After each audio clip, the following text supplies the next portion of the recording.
Hi, people. This is DJ. This is Ish. And this is Season season 3 3 of Pero Let Me Tell You.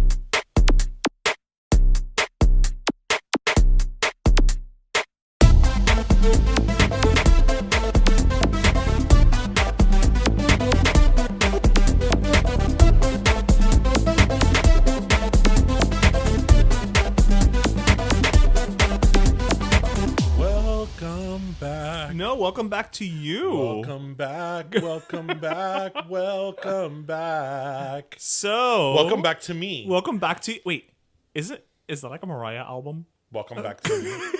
Couldn't it be? I'm the elusive Chanteuse. Welcome back to me. Yeah. So, yay, you're back. I am back. I What missed episode you. are we in? We are in episode, I want to say 134, but I could be wrong. Have I been that long? Gone that long? You know, when you're gone, baby, time just stands still. It for is me. episode 134.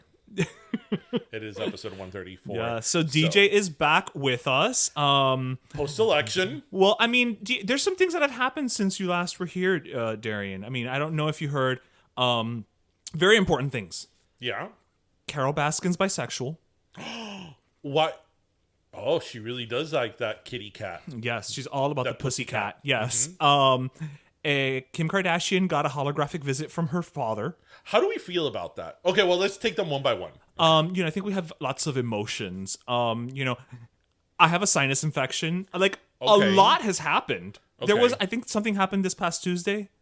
I think there was an election. I think you were there, right? Like, there was like a thing where people went into like a little booth and they pulled a lever or something. Yes. Right? Okay, so that happened too. But whatever, that's not the biggest thing. The biggest thing is that you are back. I am back, ladies and gentlemen. And first, let me just really thank Lucy Lopez Yes. and Steph from Mama's or Merlot for filling in while I was gone.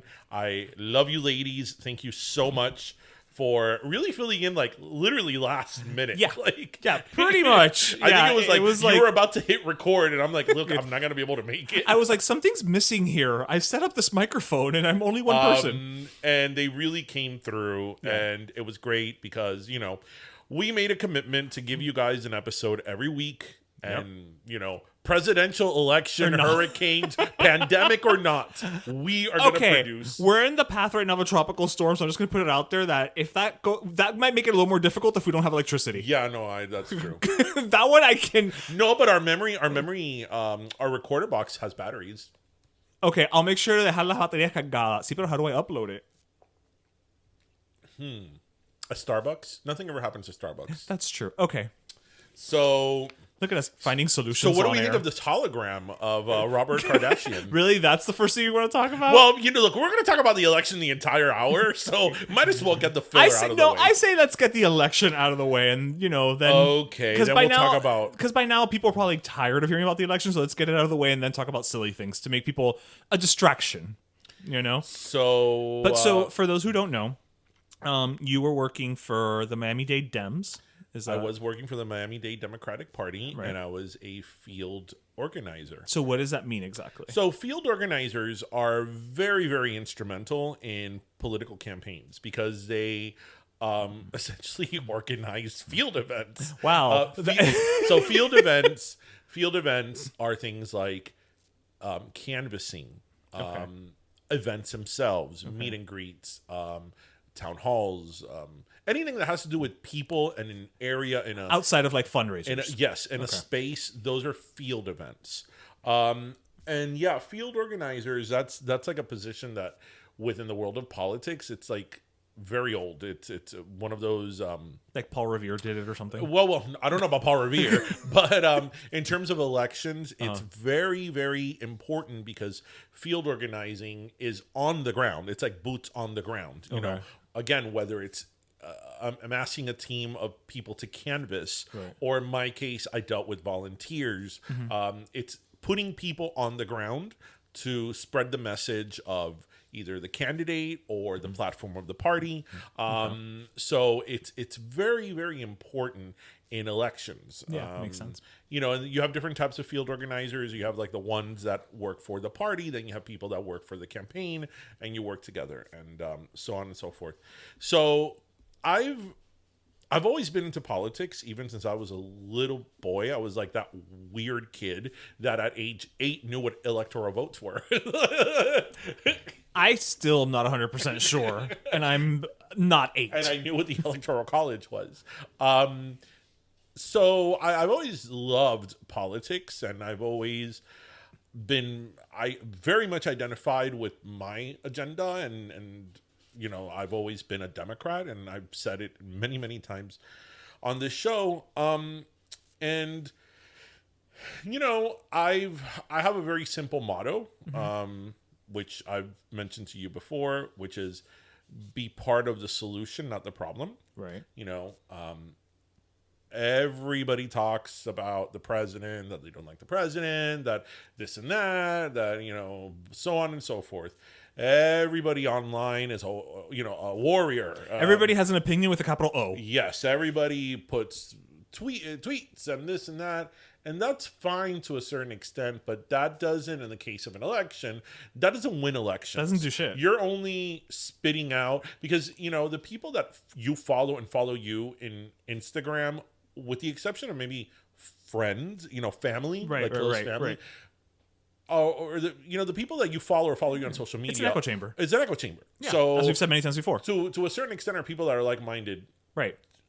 You're not convincing anybody. So you're not winning any votes by putting all these memes of Donald Trump. You know what I mean? Like, you're not. So, I mean, they're fun and they're like, ha ha ha, clever. But I mean, the same way that people that are very pro-Trump post all these terrible memes about liberals and Democrats and whatever, they're not really convincing anyone. They're just like, regurgitating the same stuff among their followers. So, again, I wanted to be part of the solution and not the problem. So I decided that I was going to get involved. And it was one of the best decisions that I made. I will say it's one of the few positives, I will have to say, of the whole coronavirus happening. This? Yes. Because I feel like, unfortunately, because you are self-employed, there was a lull in terms of your business that allowed you to have this time. Yeah. It freed up this time for you to really dive into it the way you did. Yes, I would have probably done it even if it wasn't for the coronavirus. Yeah, but time-wise, you probably would have had to scale back. I mean, I don't know, but I would have probably done it because I always knew, when this guy got elected last time and when he was inaugurated, I was like, this is the final, this is like the final, as they call it in England, the final series or the final season of the United States as we know it. So I knew what was coming. Not to make myself sound so smart and educated, but I know history pretty well. I'm obsessed with history, and the good old saying, "History repeats itself," is one of the most accurate things there are, and especially now with reboots. Yes, and the way that somebody behaves, comports themselves, and the way society reacts is a circle. It happens all the time. Cyclical, yeah. It's cyclical. We see it all the time. So I knew what this man was doing, and I saw how people were reacting to it, which is, I think, the most dangerous part. So, for a while, I knew that I was going to do something. I just didn't know exactly what it was. So, I became a field organizer, and it was one of the most fulfilling experiences I have ever had. Well, there was a wide range of emotions. I feel like there's so many asterisks next to that fulfilling. There is. So where shall we start? Well, I would say let's start at the beginning, but I don't know how far back we want to go. I would say, give our listeners a summary of, I guess, a day in the life. Okay, so again, I was once the election hit I was high a field gear. organizer. Right. So I specifically, my role, and there's different types of field organizers. Okay. My role was to assemble a network of volunteers. Okay. For early voting. So early voting was October the 19th through November 1st. Okay. So it was 2 weeks, about 14 days.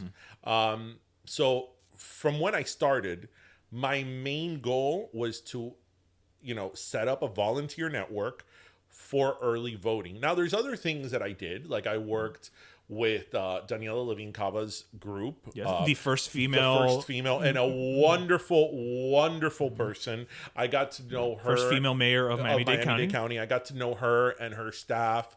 Amazing woman. We are so lucky to have her. And she's really one of these people that it doesn't matter what your politics are, whether you're Republican or a Democrat, conservative or liberal. I mean, I think she's going to do such great things for the city. And I could tell you from personally knowing, well, I don't personally know her, having met her several times, interacted with her, and been in different events with her. She is a wonderful person. I mean, she really, really is, and she has a great. She seems like she's upbeat. Yeah, she has a great vision for Miami. Okay, and we could talk about her specifically in a bit. So my main job was working to build up a volunteer network. Okay. I was assigned 5 different early voting locations. Okay. And one of them was, I think, the biggest? One of them is Westchester, which we will get to. Westchester is like its own volume in the book. Not even a chapter. No, it's a volume. Okay, got it. It's a volume. Got it. So, but that is the largest early voting center. Usually the largest early voting center in terms of numbers volume. Is between Westchester Library on Coralway 97th and the North Dade Library. Okay. It's usually back and forth between the two of them. So I had to get volunteers to come. Basically, you need to have bodies there. I need to have bodies. Early voting is from 7 to 7, so it's 12 hours. And what were these bodies there to do? So they were there to represent the Democratic Party, pass out our slate cards, which is a voter guide card, be a presence of the party, answer any questions if anybody had on the process. So essentially an information booth. Yes. Of sorts. Yes.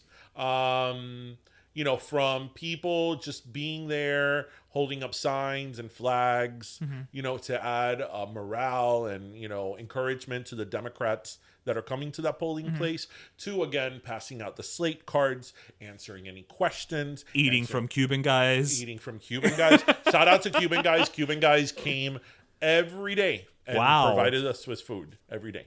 So, again, and it was, I had to staff this because, again, I had 5 locations, open 12 hours. There were, 8 shifts per day. Okay. So you have to start to get people. Yeah, that's a lot of organization. Yeah, to commit to this. Yeah. Aside from other things that I was doing, because, I also had days of action where I would have an event at a park where people could come and sign up volunteers for lit drop. And then they would go to houses that I would assign them to, or neighborhoods. And that was all in the lead up, essentially, to the early voting. I had a lady in reference to lit drop who's like, I want to do all of Miami Lakes, and I'm like, you want to go to every single house that has a registered Democrat in Miami Lakes? She's like, yes, and I'm up for the task. I'm like, okay, well, here you go, knock yourself out. Yeah. So those are other things that I did, but the main thing was preparing for early voting. The Super Bowl of your Super Bowl was early voting. Was 14 days. Okay, got it. 14 days. Okay. So I experienced a lot in those 14 days. A lot. And I feel like you want to go, you want to use the range that Claire Huxtable used when Vanessa went out. It's just we went through all these emotions. And now we're in rage. Exactly. I had moments of rage. I believe you. Did have moments of rage. It was just awful. What I have seen in this election has been, I've never been a field organizer in a previous election before. Right. So this is the only experience you have, right? Right. But I've been an active voter and I've seen precincts. I've done early voting before. And what I saw this time, I've never seen before. And I don't think it's something to be proud of. It's something actually to sort of be ashamed about. Because we do live in the United States of America, where a democracy is based on people having difference of opinion. Right. And I felt that in certain neighborhoods this time around, we were attacked. So let's dwell further into that. Well, I was going to say, so, I guess let's just use, I know as you said, it's a whole volume, and we could probably have an entire mini series on Westchester, but I guess we could use that as the as the proxy for everything, So- because whatever was happening was probably amplified at that site. Right? Again, I had 5 sites. 4 of them were sites in Kendall, different Kendall libraries, and then I had the Westchester library. Okay. The Kendall libraries, I had Kendall Library, West Kendall Library, Kendall Lakes Library, the one in Killian. Most of them were okay. I had little battles in each one of them. You always have like that one. Like, for example, Right. the Kendall early voting didn't open until 7:00. So one of the duties I had, unless a volunteer took it upon them to do it, was to set up everything, set up the tent, the signs, I know the you literature. were up at like 4 a.m. The reason why I was up 4 a.m. and I was setting this up was because, for example, in the Kendall Library, in the main Kendall Library, all campaigning has to be 150 feet from the building. Okay, right? because that's a government building. From the perimeter of the building. It has to be 150 feet from the perimeter of the building. Not the door, the perimeter of the building. So in this library, there was like a patch of grass in the parking lot that was perfect for a tent. And there was one. So if you didn't put your tent there, you had to be across the street. Okay. Right? So we got there really early in the first few days. When I mean early, I mean like 6:30. Okay. Right? But then certain volunteers, and I'll say it straight out, I don't care, from the Carlos Jimenez campaign, who are, they're Republicans, had a really big problem that we were getting the same space every day. But you were getting there early. Yeah, and that's why. And there's no reservation. It's a first come, first serve. It's a first come, first serve. Right. So then I had to start getting there at 5:30 in the morning because by this time I was like, you know what? Small victories, Darian. Small victories. They are not taking my turf away. They are not taking my turf away. I will be here at 5:15 in the morning. I will be here at 5 in the morning. Now, if they get here at 4:30, they could have it. Okay. But I will be here at 5 in the morning. But they are not taking my turf away. They complained to the Department of Elections, and the Department of Elections was like, they were just being really petty about it. At least the volunteers there, they were being very petty about it. They were harassing our people, like, oh, you don't own that land. It's like, as I told them, I'm like, you get here before I do. I wouldn't tell them what time I would get there. Right. You get here before I do, you can have it. Right? So that made my job harder. I had to get there way earlier than what I should have. Just to put up a tent. Just to put up a tent. So then what was really funny about it was that I would get there, I would put up the tent and then I couldn't leave because I'm like, they're going to take my tent. Right. Yeah. Right? There's nobody there. So I had to sit there, either there or in my car for like an hour, Right. Which was fine because during that time I would catch up on my email and all that because I didn't have time to read my email during the day. Those people, early voting opened at like, it opened at 7 a.m. Those people wouldn't schlep in until like 6:50. And I'm like, well, of course you're not going to get the space. I'm like, you're complaining. See, Dominique said, well, we have an all-out battle, and by this time it's like 3 a.m. and we're like battling. I get there at 3, then they get there at 2:30, and then I get there at 2. Right. But they would be schlepping in there like 10 minutes before that started. And I will say, you are not a person who arrives early for anything. No, so and if I hate the morning. So if you can make the sacrifice, yes. It can be done. I am never early, and I am not a morning person. I hate waking up early. So yes, boo-boo. If I could wake up at 4:45 every morning, you can. Because God knows I hate it. So it's just stuff like that. Right. And then I had another issue at the West Kendall Library in the hammocks with like some volunteers, again, from the same campaign. So ripping out slate cards from people that we had given them to. So somebody would come up to your tent, say, oh, give me your card, whatever. Right. And they would go up to this person and they would just take it out of their hands. Yeah, take it out of their hands. Did any of these people beat them to within an inch of their life? Because if somebody comes and takes something out of my hands, at the very least, I'm going to tell them where to go, how to get there, and what to do once they're there. Well, some people would be annoyed or whatever, but the point is that they couldn't do that. So again, I had to report these people. And I'm like, oh, then reporting is like a whole other issue that I have to deal with. But all of that was child's play to Westchester. Okay. So our hometown, our home neighborhood. So Westchester Library, this was my mistake. Okay. First shift, first day. I thought it would be a great idea to put in this wonderful, wonderful, amazing girl, Kara. She's a white girl. I thought it would be totally appropriate to put her day one, shift one at the Westchester Library. What possessed you to think that was a good idea? Because she was so enthusiastic. You've grown up in this area. What possessed you? And I was like, oh, Kara, Monday. She seems very, 7 a.m. I'd already spoken to her. She seems very responsible. Like, she's going to take care of this. Kara calls me like 2 hours in and she's like, yeah, like, I didn't know they were going to be harassing me and calling me names and all that. I'm like, oh my God, pobrecita, I'm so sorry. So, Westchester Library, we got called communists and socialists on a daily basis. There would be several characters that would come every day at the same time and call us names. We had my favorite was one of the videos you sent us on our friend text where I think somebody called somebody a prostitute. She called her a prostitute. A prostitute.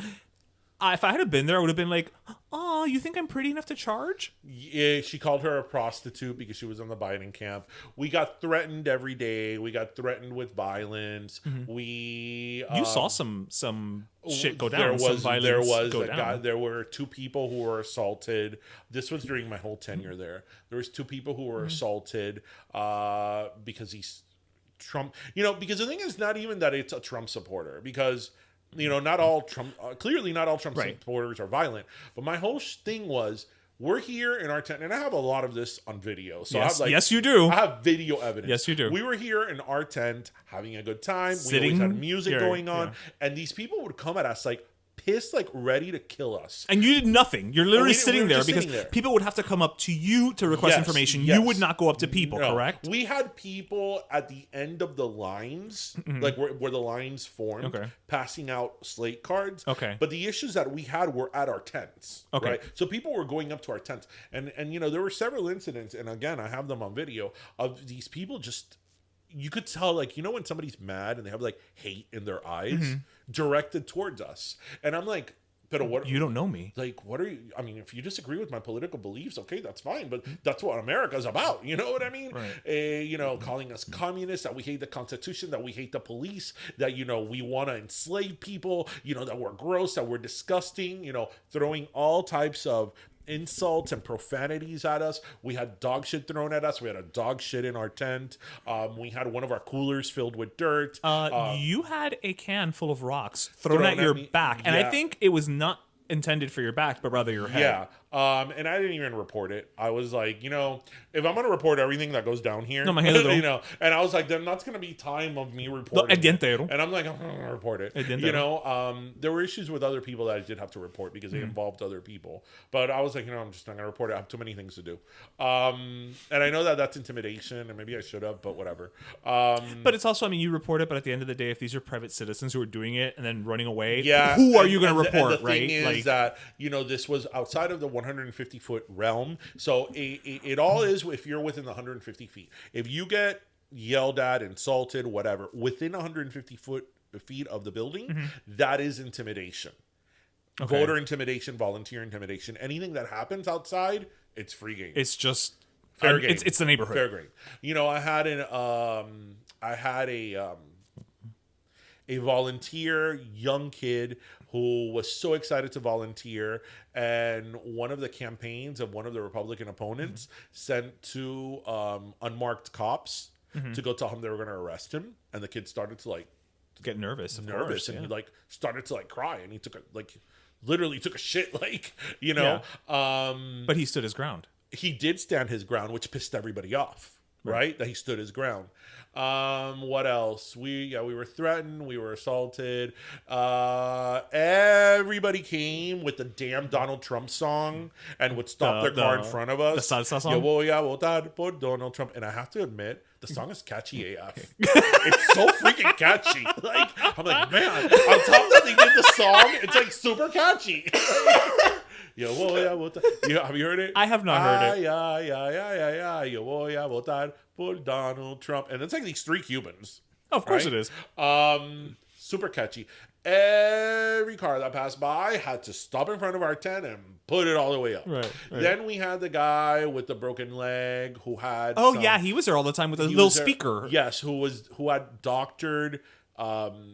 speeches of Joe Biden saying the N-word, and he would put this on full blast, and it's it's very uncomfortable to hear the N-word over and over again.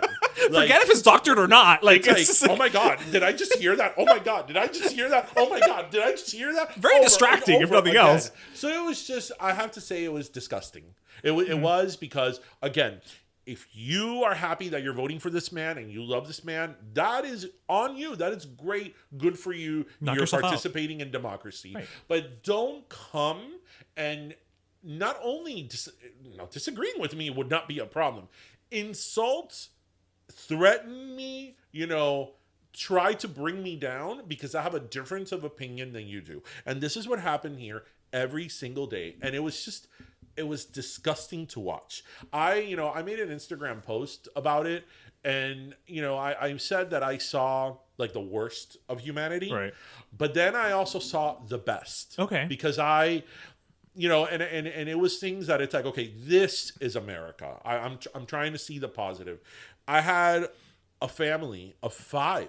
Mm-hmm. These people left their jobs in DC to come and volunteer for an entire week. Wow, they put their life on hold for a week. Yes, and they were at their own cost. At their own cost. They came the first week, and they that was a week that it rained every day. Oh yeah, yeah, and like I remember they were volunteering in West Kendall, not in Westchester, in West Kendall, and these people like I remember pulling in one day and they were all drenched because it was raining. They wouldn't give up, and I'm like, oh my God, like that is just amazing. I had this other guy, Paul. Paul drove from Boston in his Honda Accord hybrid, so he had to stop a lot. To volunteer here for 2 weeks he volunteered in Westchester the first week, and then he did poll watching from Boston because he's like, Massachusetts is a blue state. Right. So then I had Linda from New York, from Brooklyn, who, older woman who came on her expense as well to turn Florida blue. Like, I was like in amazement of this because I wasn't expecting that, that these people like put everything on hold. They took the money and expense, they were staying in hotels. Yeah, claro, they had to eat. They had to rent a car. To do this, I was like, this is the most selfless thing. And not only them, like, just everybody who volunteered. Yeah. I mean, this is your time. We had a lot of local people, a lot of our listeners and followers who posted on one of the, I think on the 3rd, they were going to be they're poll workers. So my shout out is to Agustin. Yes. Agustin, who is one of our listeners. He's been listening to us since day one. Agustin reached out to me and he's like, what can I do? Like, he literally just asked me, what can I do? I'm like, well, since you asked, here you go. I have an answer. And he was a volunteer. He volunteered for several days in one of the Kendall libraries. So, I had people who would leave the voting, had just voted, and they'd come to the tent and like, what can I do? Right. Can I pass out cards? Can I do something? Give me a t-shirt. And I mean, I was so like humbled and taken back on that because among all the negativity that we were dealing with and all the bullying and humanity still shines through that we had to deal with in those locations, I was so like, I couldn't believe that, that these people were actually doing this.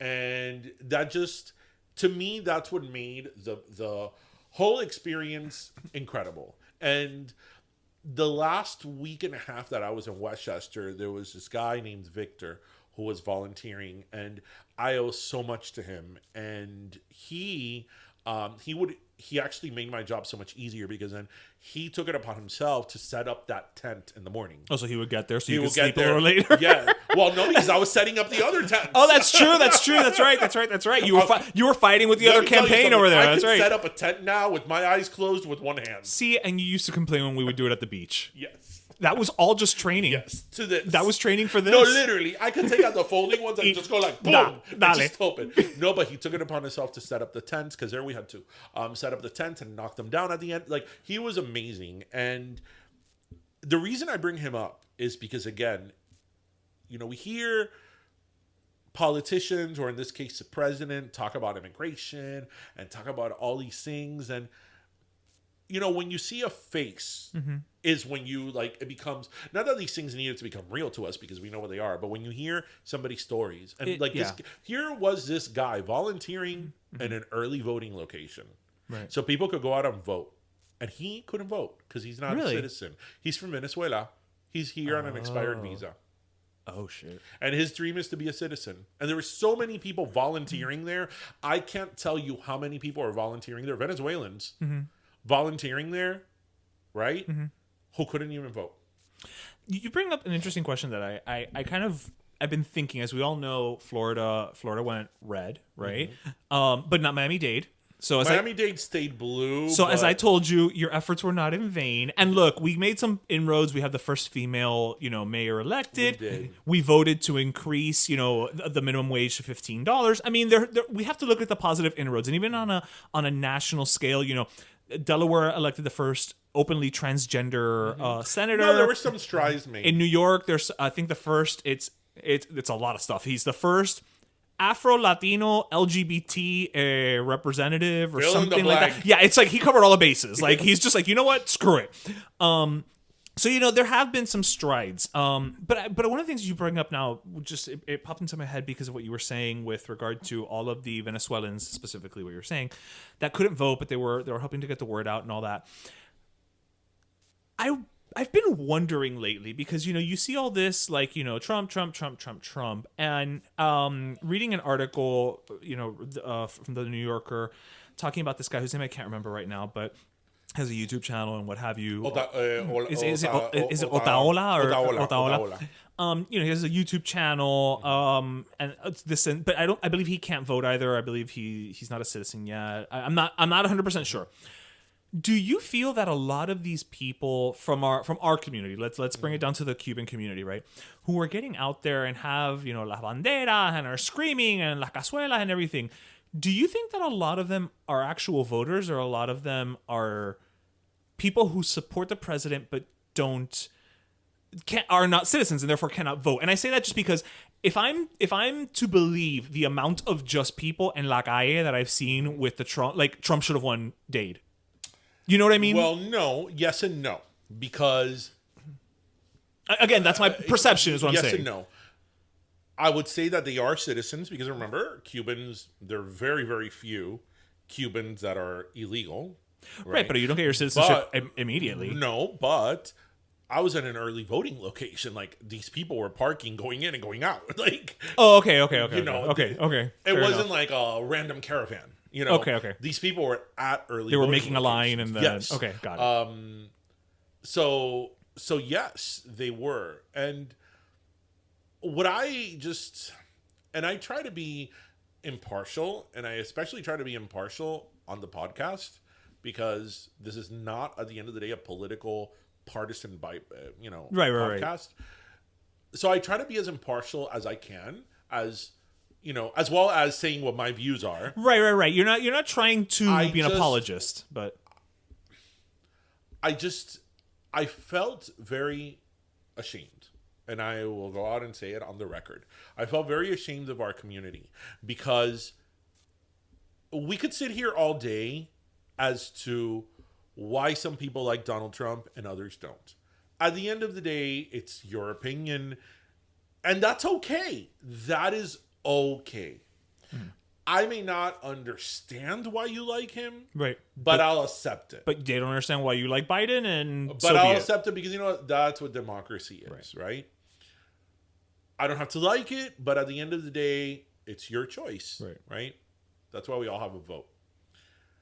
What I just don't understand, and this is why I felt like such a personal,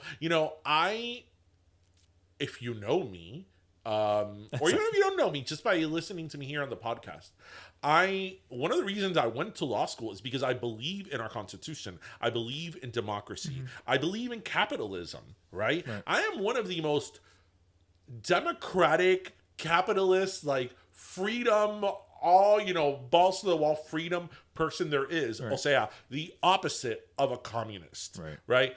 I don't necessarily believe in socialism. I believe in socialists in social programs like Medicare, Social Security. And those are, we could have that conversation separately, but I don't believe in a socialist. I certainly don't believe in a socialist state. And those are very ground principles of mine, and I like millions of other Cubans. I grew up with that Cuban rhetoric, trauma, and I very much have that trauma of my parents, like you do, and everybody else does. That We may have not lived it, but we grew up with that trauma. So to me, like, yeah, you have to have thick skin. It's okay. But there comes a point that it starts to bother you, being called a communist and a socialist every day, because it's like, first of all, you don't know me. First of all, you don't even know what a real socialist is. Right. And you are attacking me for having a different opinion than you. Isn't that the reason why you left Cuba? Because you were not allowed to have a different opinion. A different opinion. You weren't allowed to be a dissident. Like, isn't that the reason you left Cuba? So now you are personally attacking, people directly that have a different opinion of you. And this just wasn't one person. This wasn't two. This wasn't three. No, this was a whole movement. Overwhelming majority of our people. Of our people. Hey everyone, it's DJ. And it's not an exaggeration to say that 2020 has been literally just a little nuts, right? Pero that's no reason to let your nuts go wild. Bueno, Manscaped is here to help. Look, we've been telling you about Manscaped and their line of products all year long, specifically Manscaped Lawnmower 3.0 hair trimmer. But they've got a lot more products for you down there. Manscaped's Crop Care Kit is the ultimate hygiene pack for your dirty bits. The Crop Care Kit includes the Crop Preserver Ball Deodorant, no explanation there, the Crop Reviver Ball Toner with a touch of aloe, for smoothness and freshness, and the Crop Mop Ball Wipes for when you need a quick refresh, after a long and steamy, humid day in Miami, and the Foot Duster Foot Deodorant. Because, us guys, our feet always kind of sort of stink. Unless you're always in chancletas like me. But anyway, all free of sulfates, dyes, and parabens, so your boys are in good hands. So use promo code PERO20 at manscaped.com to get 20% off your order and free shipping. 20% off to keep your balls fresh, huh? Bueno, pues claro. So visit manscaped.com today and use promo code PERO20 for 20% off the Crop Care Kit or any other purchase. And it was very disheartening to see. Very disheartening to see. And it was just what I found, again, and not to make myself sound so smart. No, but it's not about being smart. It's not about being smart, but it's what you know. I've studied law, I've studied history, I've studied political science. There is a pattern to behavior. And what I find so interesting is that all these Cubans that are obsessed with Trump, they're not obsessed with being a Republican. Because, for example, we have friends that are Republicans. Yeah. That are full-blown Republicans. They believe in the Republican Party. They the believe principles of the Republican Party. The Republican platform. And that's absolutely great. I encourage that, right? But those people, you don't see those people with the Donald Trump flag on it, right? They probably voted for Trump, and that's okay. But these people are obsessed with him. They're Trumpist. And as I say, this is why you have to know history. Todos estos cubanos that are out there, Trump, that they have that Donald Trump song, that Donald Trump to them is a God and a Lord and Savior. Those are the same type of people that were Fidelistas. Those are the same people that were Chavistas. Because if you notice, los Chavistas aren't even about, like, the socialist, the Bolivian, what's the name? El Partido Boliviano... Socialista de Venezuela. It's not even about that. It's about Chávez. Right. The Chávez is like a god. It's the personality. Right? The same thing with Fidel. When Fidel came down the Sierra Maestra, I could just see him coming in like a cloud. It's about Fidelista. Right. They become obsessed with the myth of like the man. Right. And it's like, okay, so is this about values or about party? This is no longer about being a Republican and voting Republican. Right. This is about, porque mira that I liked Obama, and Obama was a very popular person, but you didn't see people with Obama flags and, oh my God, Obama. Right. And he was a very popular, especially pop culturally. Yeah. And I see this and I'm like, this is like history repeating itself, and I'm not comparing Donald Trump to Fidel Castro, but like the behavior. Right. It's people who have gone on record, and some who have gone on record as criticizing that behavior and engaging in it. And this guy Otaola, I mean, I've seen his show. I haven't. It's like no facts. It's just like he throws out. Well, the one thing I found interesting, and I don't want to give this waste of oxygen more time than necessary, but in the article it did mention that in Cuba he actually used to work for the state-run media. Right. So why would he do anything different now? Right. And he's getting paid very well. Why would he do anything? The only difference is that now he's getting paid more? He's getting paid very well. And like... Who's paying him? I don't know. It's not even like let's say a news commentator that has like a very extreme vision. Like Alex Jones. No, not even. But that's what I'm saying. Like, it's not even like an Alex Jones who will take like a germ of something and blow it up. Actually, no. I would kind of say put him in Alex Jones territory insofar that like it's like completely made up things because Alex Jones makes up shit. That's why makes up shit. Like this man, like it's like completely made up, and people like consume it like if it was hot bread out of the oven, and I'm like.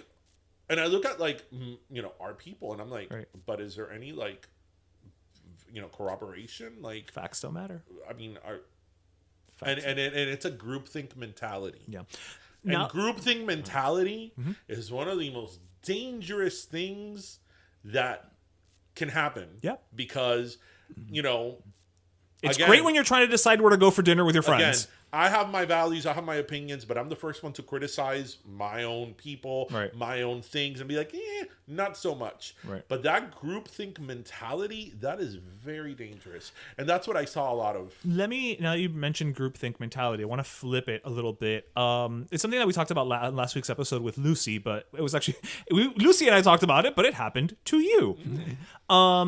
The photograph that you put on your Instagram with your cousin. Yes. Where you were holding the Biden-Harris sign and he was holding the Trump-Pence sign. And I don't remember exactly what you wrote, but you put something to the effect of like, we can still be civil. Is essential. I mean, I said at the end of the day, we're still family. We're still family. We're still family, which I'm very close to my cousin. We're still family, even though we wholeheartedly disagree with each other. Right. And him and I have had debates back and forth. Very respectful, by the way. But un discurso, as it should be. And I got a lot of shit for that. Right, and that's where I was going. Because the same way that there's this groupthink mentality of like, you must, on the Trump side, you must think this way, there is also this existing groupthink mentality on the liberal side. Absolutely. That if you're either, again, and I say this because, and you'll get into it, but my biggest issue with that is then, I feel like the liberal side more than the conservative side, correct me if I'm wrong, tend to preach a little bit more about like we have to come together and it has to be about unity. But I feel like at the end of the day, what they demonstrated to me with the way that they reacted to you is it's not about unity. No, it's just about me being right. Right.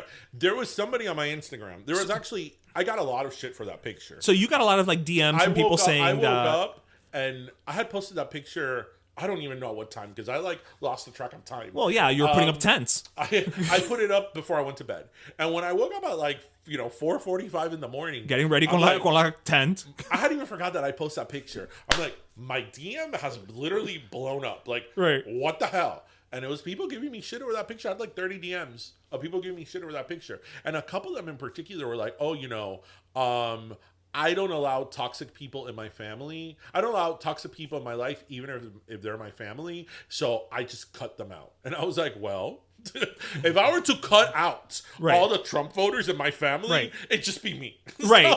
So, but I love how that's just like, you need to do what I do. Because what I do is the right thing. No, but that's why I tell you there's groupthink mentality among liberals as well. It was ridiculous. Because I wasn't surprised, by the way. A problem among liberals is that, there's, let's say, 10 points to our agenda. Right. If you agree with 9 of the 10 points but disagree with one of us, one of the points, 1 point. You are in, that's it. You have no tolerance. How dare you? You're not accepting. You're a horrible human being. You want the earth to blow up, and you believe in, fossil fuels are fake. It's that extreme. So I'm like, so yeah, there's groupthink mentality on both sides. Like, let's not joke ourselves. Yeah. And the most of the criticism that I got over that picture were more like liberal-minded people. Right. So I mean, yeah, there's that is a parasite for most people, or on whatever side of the aisle you're on. But people I got shit for it, and but I also got a lot of support on it as well, because when I put that video explaining, because then I put the picture as an Instagram story, and then the next day I kind of had a follow-up video where I kind of explained that I'm like, I got a lot of shit from people, and because there were people who were saying that you're a farce I have somebody by who's telling me- volunteering for the Democratic Party and yet being able to reconcile with your family and exist Yes. as a family unit, Yes. that you were a farce. There's somebody who told me I should jump off a building. Yeah.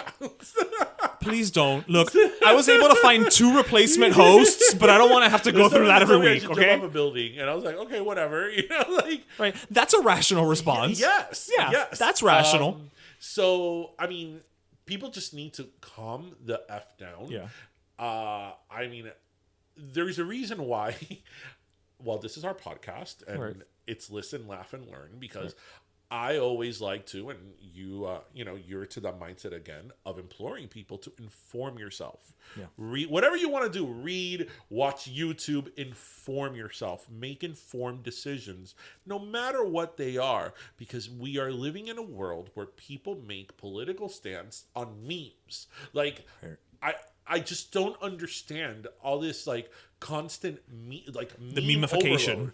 Yes, Yeah. and it's like I don't understand it. Like, these memes don't mean anything. Or I will implore all of our listeners. that's just a fuck Jerry meme. The next, well, then those are fine. Those are funny. Or Tiger King, whatever. But the next time, you see a meme or you hear something, it's funny because I was doing this all the time during the election when I would see a commercial and I would hear something on both sides and I'm like, that doesn't sound right, or that sounds odd. I would literally just pull up my phone and I would go to Google and I would type in, XYZ commercial and see what came up. But I implore you guys not only to do research, but to do actual research, which is to say, if you are left-leaning, don't just go to MSNBC. If you are right-leaning, don't just go to Fox News. Check both of them out. You know who I think is a great Because person to follow? Because I think in between is where the truth is always going to be in the middle, right? You know who I think is a great person to follow? Us, aside from us. Aside from us, Yeah. who says it like it is, and he's neither a Democrat or a Republican, I think he was independent for a really long time, is Billy Corbin. Oh, Billy, yeah. Billy Corbin says it like it is. Billy Corbin has 0 fucks left to give. Yes. Actually, yes. Billy Corbin.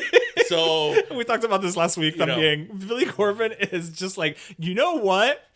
Politeness week is over.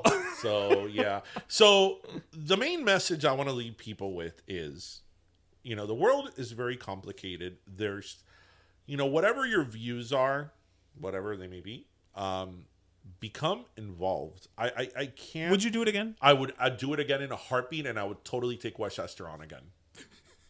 I totally would. That's a shirt. I would take on Westchester. I would totally take on Westchester again. I totally would. I even got shit at Sedanos. Oh. Because Sedanos is across the one right street. there. Yeah, verdad. And I have the shirt that says Miami-Dade Democrats Right. on. Tú I forget. yeah. I've been up since 4:45 in the morning. Bastante que So está I caminando. went to buy ice, and I was like, "Ay, pero why is everybody looking at me con esta cara?"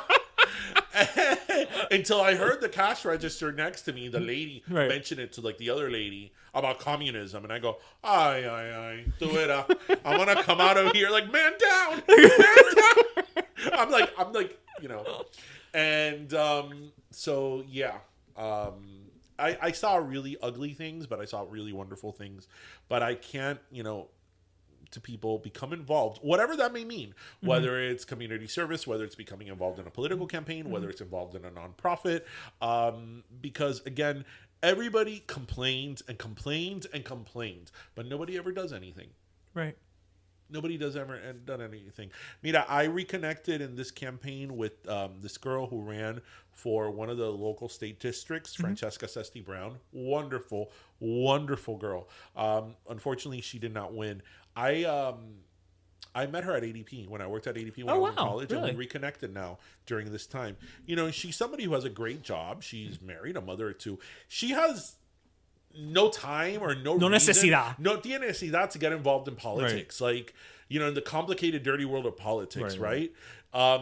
And she did, because she wants to make a difference in her community and in her region, and she's lived there most of her life, and she knows what what the challenges are, and she's an everyday working class person. So even in her case, she didn't unfortunately win, you got to give credit to somebody who actually stood up for something and did that and put herself out there, because she literally put herself out there. Right. She, to the scrutiny of running for politics. Yeah, because especially nowadays, the scrutiny of it, and it's not about what you stand for; it's about what you have done. That in itself is, that takes a certain type of person to do that. That takes a degree of fortitude that I don't have. Yes, that I don't have. I don't have. As I said, I'll run your campaign, but don't put me as a politician. I was like, nope, I can't take it. No.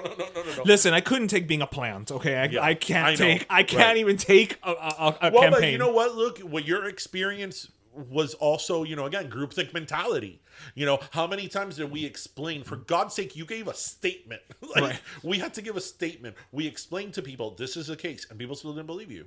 Right. Because facts don't matter. So just get involved, people. And, again, I have, in terms of my life, that's one of the reasons why I'm a guardian at Lightum. And I'm very active in terms of community service. It's very simple. Be part of the solution, not the problem. And, Yep. Move forward. So, at the time that we were recording this on Fake Friday, we're not sure who the president is yet. That's true. Maybe when you hear this tomorrow, we will know. But the funny thing is, thinking back to 2000, we didn't know who the president was until like December. Yeah. So it's not 2000 was a different issue. But what I'm saying is, it's not unprecedented. I think people have gotten a little like acostumbrado that it's like the next day. Yes, but the thing is that in the Gore-Bush election of 2000, they couldn't come up with a number. They couldn't come up with a winner. Oh, right? Because remember, because of the chads. With the ballot, with the butterfly ballots. The hanging chads, yeah. They couldn't come up with... do we count it? Do we not count it? Do we count it? Do we not count it? They couldn't come up with a winner. Whereas here, they can. It's just that it's taking long. There's a lot of razor-thin margins. A lot. Yeah. And they knew this was going to happen because a lot of people are voting by mail. Right. And not just, locally too.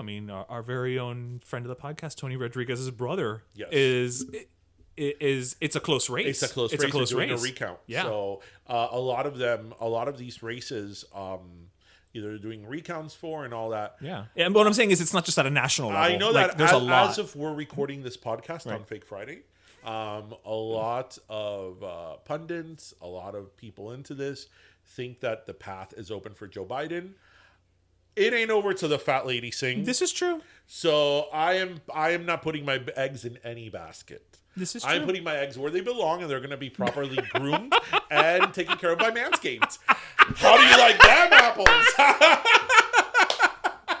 How do you like that product integration? That may be my favorite product integration that I have ever heard, and we were part of it. So thank you.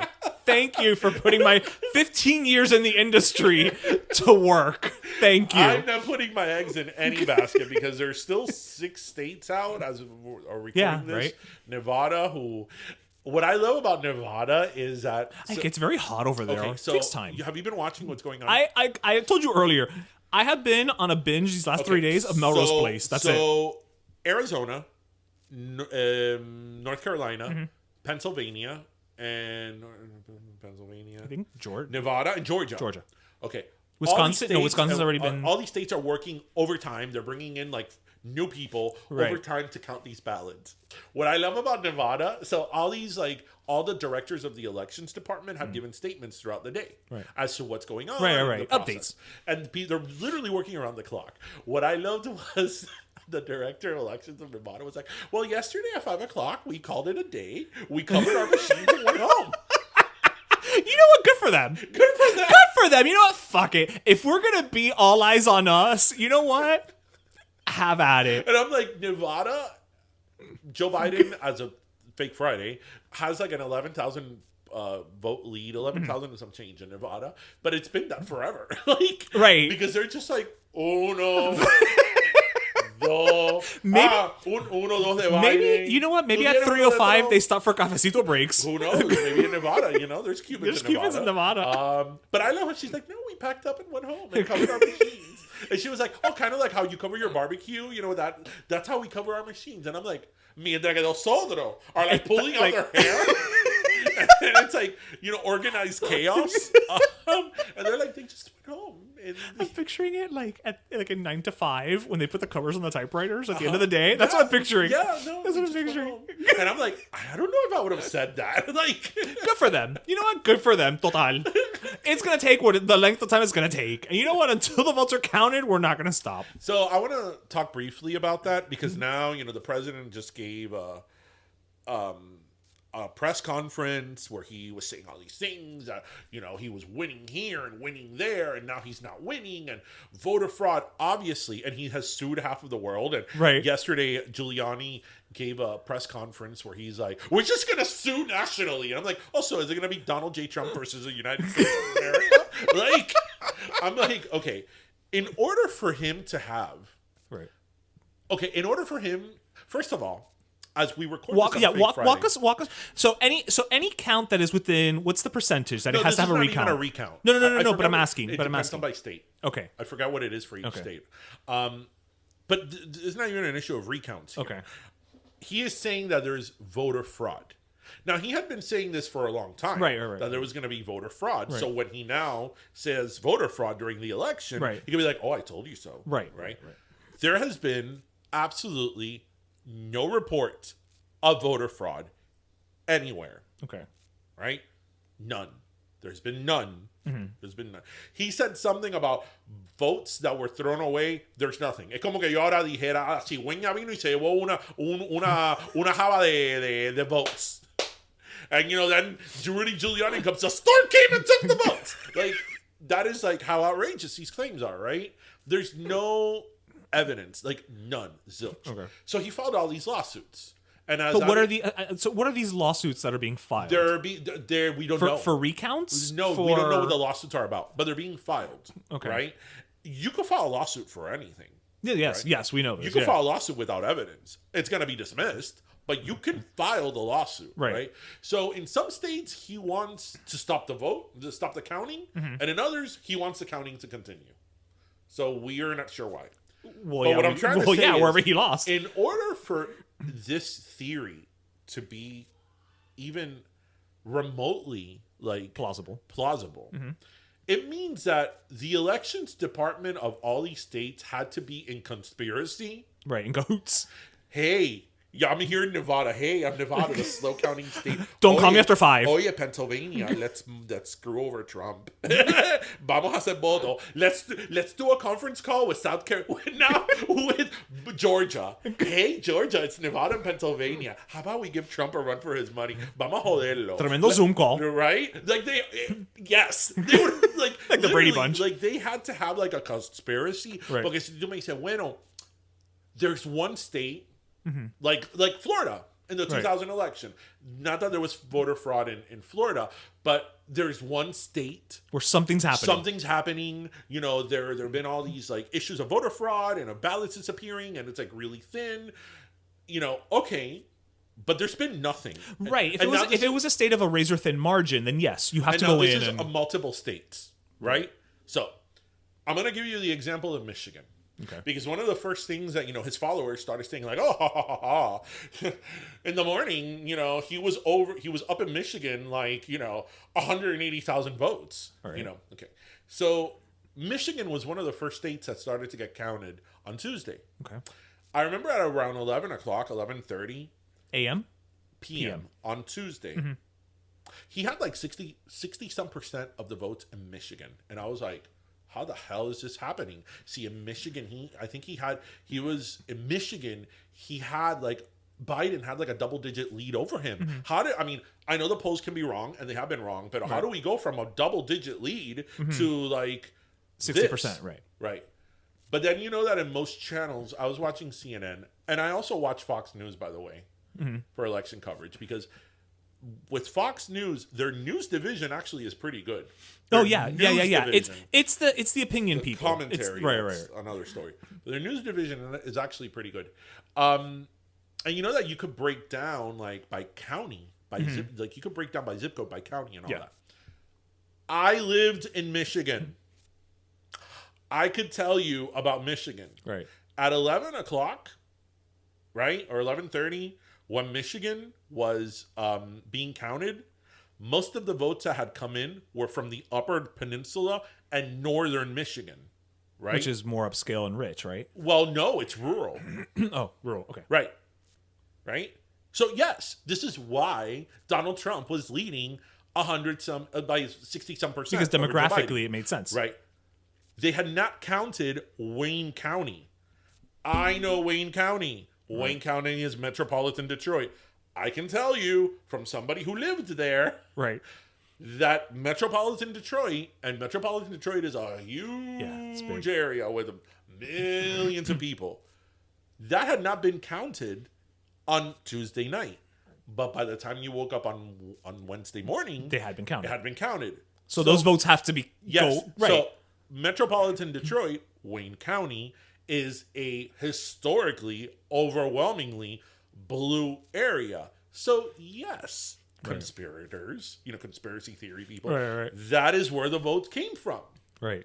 The votes didn't just come out from thin air. Right.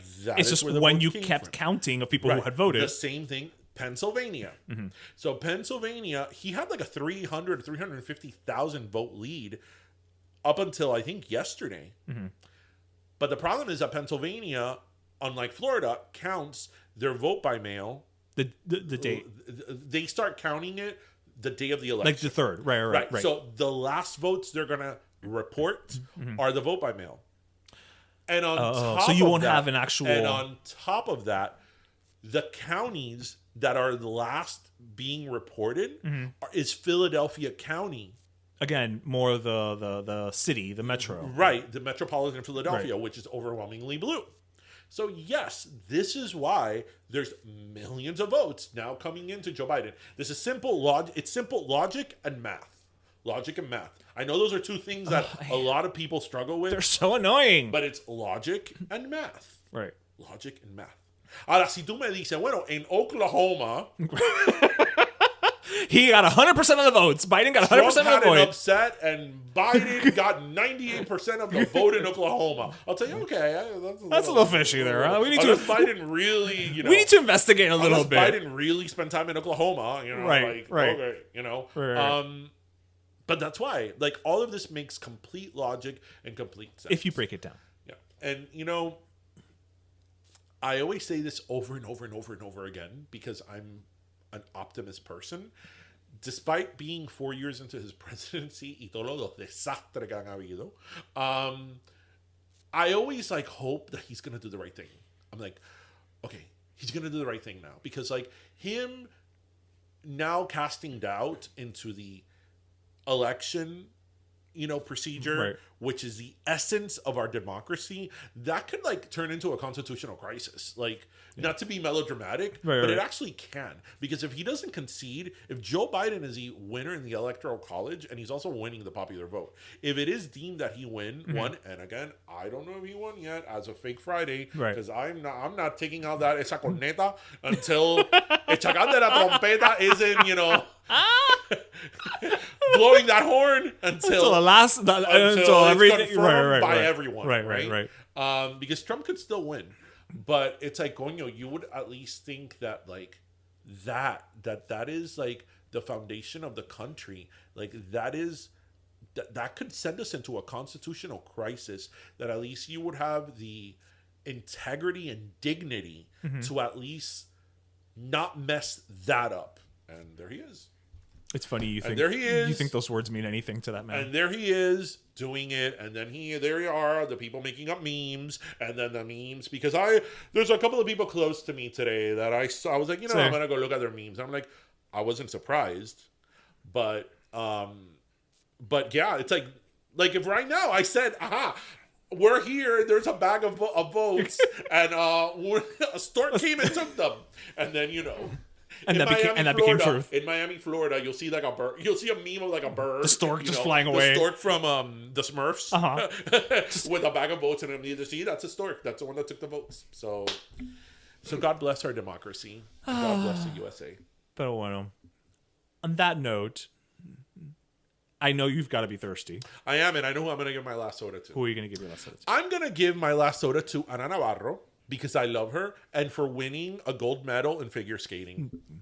It's true. Her triple axel, I mean, Johnny Weir even said, bitch. So, like, it must have been really good. And for those of you who are like, what's going on there? Check out her Instagram. Check out her Instagram. So Ana Navarro kind of was like poking fun at the fact that all these like people that have these conspiracy theories about like the election being rigged and votes being things happening with votes, which again, there is absolutely no evidence. Like, it's not even that it's evidence that has been stretched and turned into something else. Again, not like in 2000 where something was clearly like wrong. Right. No, there's nothing. Everything actually has gone very smoothly in the counting process. It's just there's a lot to count. Right. It's the highest turnout in American history. In American history? The highest turnout. Joe Biden right now, if he wins, will have had the highest popular vote in American history. Wow.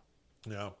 So Ana Navarro kind of to make fun of the fact that people just were spreading on these memes that were completely made up. She put in a meme that went viral of, I think, her face on, I don't know if it was Chrissy Yamaguchi, someone's head. I think it was Yamaguchi. Saying, I just won the gold medal in figure skating, and it went viral.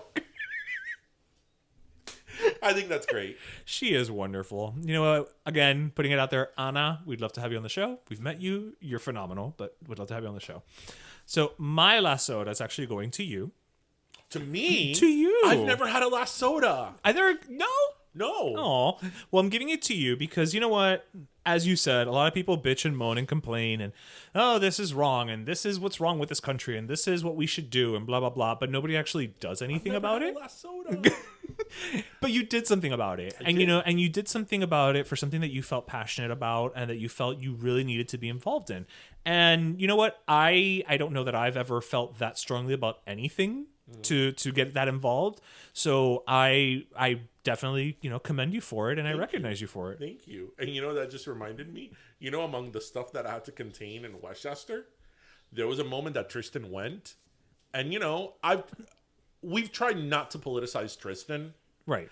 You know, because he's a kid. So even when he asks me something about Donald Trump, I'm like, oh, you know, some people like him, some people don't. Because he's 6 years old. I'm not going to politicize him. I'm not going to put on a Biden or a Democrat shirt on him because he's a child. I'm not going to politicize him. Right. But, you know, when he got there were, you know, people holding up the signs and, you know, whatever. So he held up a sign. He just wanted to be part of the party. A woman passed by and said, "Este niño es un idiota." Like, so a 6-year-old child, like... I know this 6-year-old child. That 6-year-old child's probably smarter than that woman is at whatever age she is. And I was like, okay. So, well, thank you for the last soda. Now I really want a Coke. I know. We're definitely going to go. We have to go eat now because we're starving. So you get to... You're back, so you get to end the show again. It was very interesting ending the show. Like, I would be like, am I doing it right? Am I saying it in the right order? So, yes. So that was episode 134. This was our election extravaganza. Yes, election extravaganza. So that was episode 134. And as everybody, grab your pastelito, your croqueta, and your apple pie. Good old American. That's right. Apple pie. That's right. And or apple cider. Apple cider. Y un cafecito. And we hope you listened, laughed, and learned. And that was episode 134. Thank you so much, everyone. All right. Cuídense, mi gente. Bye.